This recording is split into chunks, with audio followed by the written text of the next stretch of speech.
तो आपण मैंने फाइनाली देखिपे काम एक्चुअली पूरा फाउंडेशन लेवल जोड़ा आमर ग्रेड बीम कहते ग्रेड बीम लेवल कंप्लीट हो जाइए। एटा संपूर्ण आमर 1000 स्क्वायर फीट ओसारटा हूँ 15 फुट आउ लंबाटा हूँ 60 फुट। तो एथिरे आमर जो बीम दिखाई बीम टोटाली 9 को 9 बीम दिखाई से 12 mm रड 4टा दिखाई आउ 8 mm रिंग बनाई 6 को 7 रिंग बनाई से 8 इंच गैप रखिकी 8 इंच गोटे रिंग दिखाई।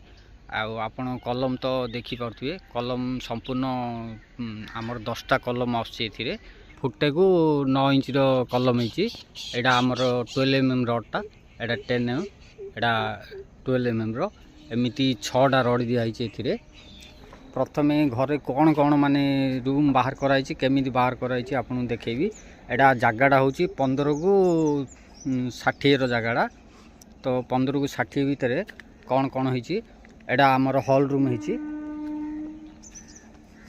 पर्सनल बेडरूम गोटे तैयारी ता साथी आगु को आपन देख ठाकुर घर से हम आमर किचन रूम हम आईटा स्पेसटा एटा बाथरूम हम सेपट साइडटा लेट्रिन हम। घर बर्तमान आपन जानी पारले घर कौड़ी कौन प्लानिंग होती घर किन कौन हम आउ एपट साइड एडी देखु एटा टोटाली आमर 9 इंच रे स्लाबटा पड़ी 9 को 9 चारिआडे देखो ठीक है सांग मैंने।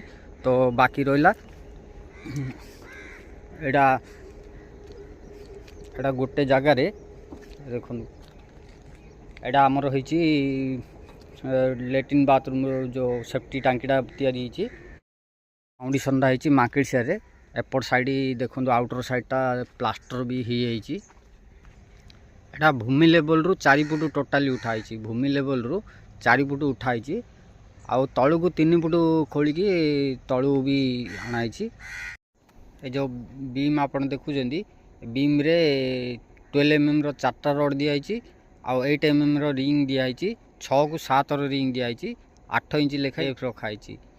बाकी एथिरे आमर लंबा 60 फुट टोटाली बीम आमर जो आसी 60 फुट 2टा लंबा बीम आसी आड़ुआ बीम 9टा दिखाई। एबे वर्तमान काम टोटाली देखी सारे 15 को 60 जगाटा 1000 स्क्वायर फीट टोटाली अच्छी। तो एथिरे आमे जदि रड हिसाब बाहर करवा केमिति बाहर करवा एकदम सहजरे सीमेंट केतिकी लागिवो केमिति बाहर करवा एसबू जानिबा को जदि चाहुचंदी ताहाले किछि नुह एकदम सादा सिंपल। जदि प्रथमे आमे रड रो हिसाबटा बाहर करवा रडटा लंबा आसी 40 फुट एटा टोटाली 250 फुट रो स्लाब पड़ी। तो 250 फुट एली कहले आपन को 250 फुट 250 डिवाइडेड बाई 40 मारिए। तो 40 मारे आम रडटा 40 फुट लंबा रोचे। तो जहाँ आसला मनकर 6 पीस आसो 7 पीस लगे 6-7 पीस लगिले आपन को सेटा को 7 × 4 मारे 7 × 4 मारे आप 4 पीस लेखाए रड ए 4 पीस लेखाए रड। तो ये 4 पीस हिसाब से जहाँ 7 को 28 तो टोटाली 30 पीस रड लगी एमती हिसाब बाहर करेंगे।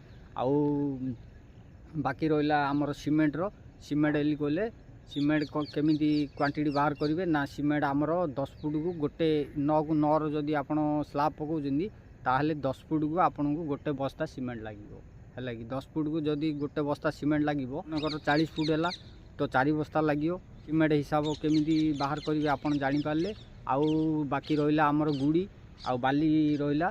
तो आमे 6-5 हिसाब करुँच गोटे बस्ता को 5 जोड़ी बाली लगुच ताले आमको आगु को जेते बस्ता लगे मनकर 40 बस्ता सीमेंट लगे तो 40 इंटू आमको 5 मारले बाली रो हिसाब पड़ी आसो केते झुड़ी लगे। जदि गुड़ी रो हिसाब आपन बाहर करेंगे ताले 6 × 40 मारी तो गुड़ी रो भी आपनकर जेतिकी क्वांटिटी जेते झुड़ी लगे आपनकर आराम से बाहर एमती स्क्वायर फीट माने मेजरमेंट जदि बाहर करने चाहते सेमिति भी आराम से बाहर कर माने जदि एटा आमर टोटाली 9 को 9 पिलरटा आपन जदि 6 इंच रे पके 9 को 9 जदि आपन स्लाब पकेबे ताले आपन 15 फुट रे गोटे बस्ता सीमेंट लगे ଆଉ ଯଦି ଆପଣ ଗୋଟେ ଫୁଟକୁ 9 ଇଞ୍ଚର ଯଦି ସ୍ଲାବ୍ ପକାଇବେ ତାହେଲେ ସେଥିରେ ଆପଣଙ୍କର 6 ଫୁଟରେ ଗୋଟେ ବସ୍ତା ସିମେଣ୍ଟ ଲାଗିବ।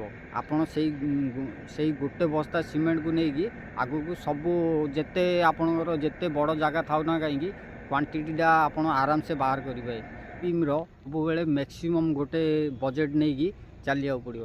ତ କୌଣସି ମିସ୍ତ୍ରୀ ବି ଆପଣଙ୍କୁ ଏକଦମ ସଠିକ୍ ଆପଣଙ୍କର କେତେ ଟଙ୍କା ଖର୍ଚ୍ଚ ହେବ କେବେ ବି ଦେଇପାରିବନି। କାହିଁକି ସାଙ୍ଗମାନେ ଦେଖନ୍ତୁ, ଆମର ଯେହେତୁ ଏଇଟା